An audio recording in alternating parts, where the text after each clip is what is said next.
Welcome back, fellow truth seekers, to our channel.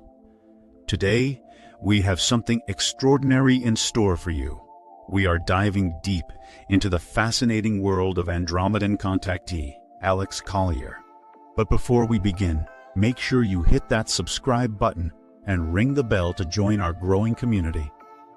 Trust us, you won't want to miss any of the mind-blowing content we have coming your way. Sit back and relax and listen to Alex Collier unraveling the Atlantean mysteries, Pleiadian technologies, and ancient wars. Why did the Atlanteans fight with the Greeks and the Pleiadians? Is there any book where we can read about that history? And if they were fighting in this is from me, if they were fighting in the solar system, did they have space-going technology? Yes, obviously they did. They were a very advanced culture. The Indians refer to some of their craft as the Brahmana. Atlantis was a culture that had a lot of interaction between spacefaring nations as they were moving through this part of the galaxy to other places unknown. There was a lot of trading that was going on. You had other races that were here mining or looking for raw materials in our solar system to mine and bring back to where they were.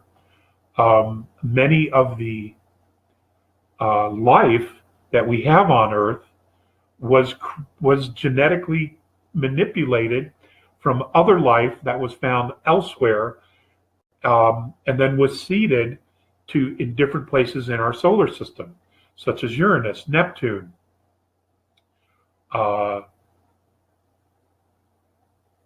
many of the moons, such as Mimas and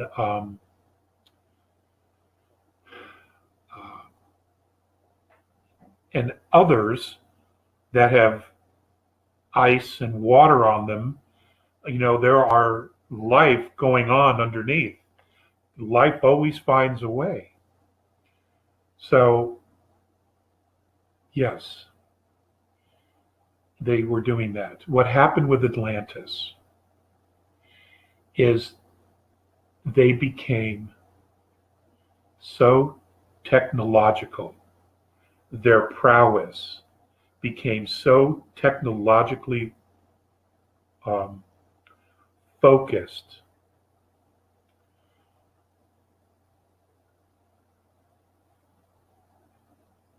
and a lot of that had to do with other influences from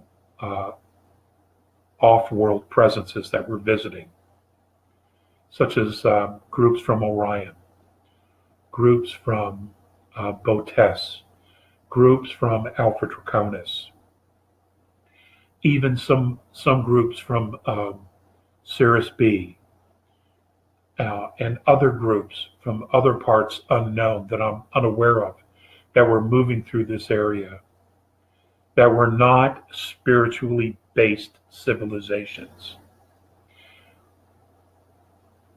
They were technological.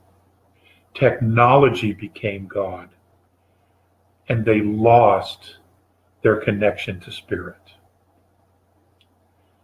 And many of these civilizations have gone through horrific changes because of that imbalance that was created by them by leaning heavily on technology. The Zeta 2 group completely lost themselves in technology to the point where they created their own civil war. They had to clone their race in order to survive. And, there's maybe 1,000 to 1,500, if that still exists, of their original race still alive.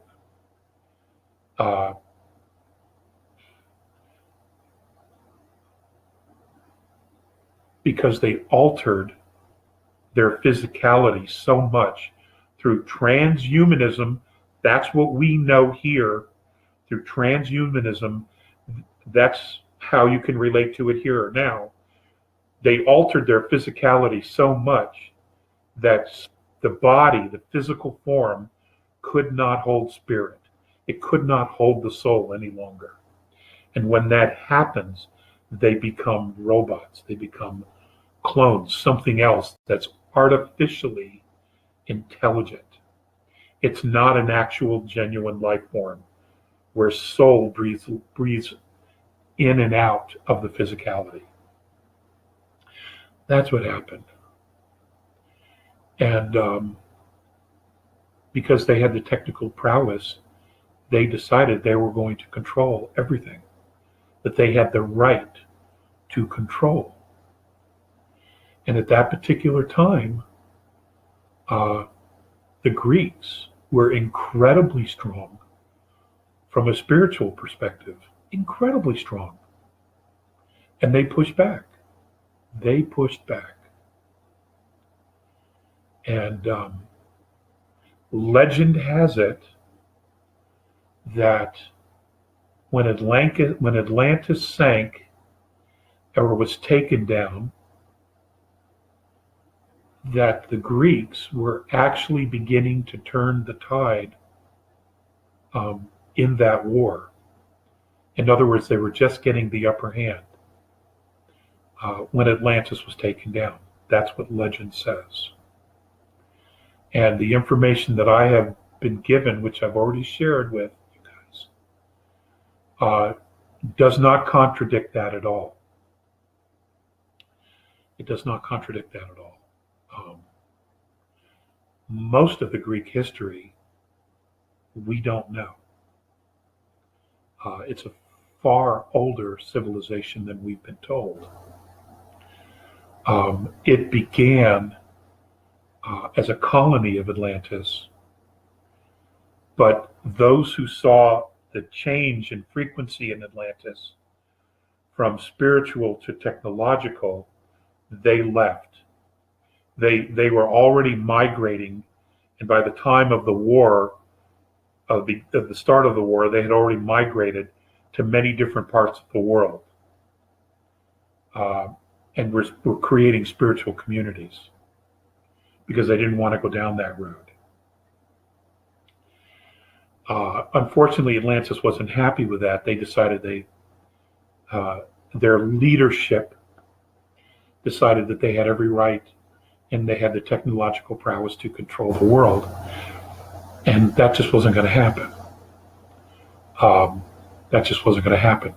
Their mistake was to pick a fight off-world at the same time. So they had to divide their resources. And it's just like the Nazis going into Russia in the dead of winter. That was their big mistake. Okay, well, that was Atlantis' mistake. They decided to pick a fight with the Pleiadians, and they got their ass kicked. They totally got their ass kicked by the Pleiadians, who were not putting up with any of this. And of course, that altered a lot of things that were going on in the Pleiades as well. So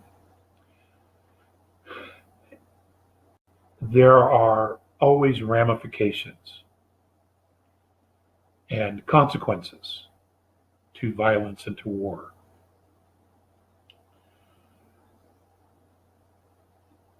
And that's something, we're only beginning to grasp now. It's unfortunate that sometimes in order to take out a monster, you have to become a monster. Sometimes that's the only way. And I know people don't want to hear that. But as long as when you become a monster to take out the monster, you don't lose that spiritual part of yourself. Because when the monster's gone, you don't take over for the monster. You revert back to where you were before you had to become the monster. Sometimes that's necessary. Um, Sometimes you have to become the warrior to defend those who are not the warrior or can't be the warrior. It's just that when the war's over, when that battle's over, you drop the warrior and you return back to your spiritual essence. You know,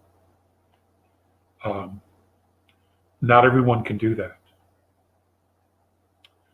So you don't go from being the Jedi to becoming the Sith, and then you decide you're going to continue to be the Sith, and then use that for nefarious purposes or for self-aggrandizement. That's not how it works. Okay, there has to be balance. The universe strives for balance. When there's chaos, it's to shift something that's terribly wrong, or to shift a horrible imbalance. That's why the universe creates chaos, is to shift something, is to shift the energy, or to bring it back into balance. And whatever it has to do in order to do that, it does. It just sucks when you're on the wrong side of that and you don't understand what's happening. But we're wiser now. We have a lot of wisdom on this planet. A lot of the wisdom that's here now is from off-world. So we're not going to have to make the same mistakes other civilizations have done. We're being guided through the rapids, through the jagged cliffs, through the stormy tempest close to shore. We're being guided.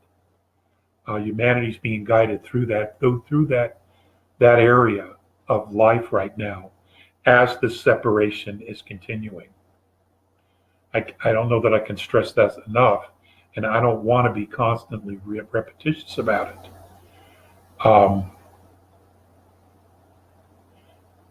To be fearful today is to not understand what's happening or where we're at.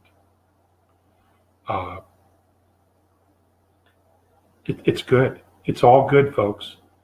It's going to be all good. It really is. We're well on our way. It's just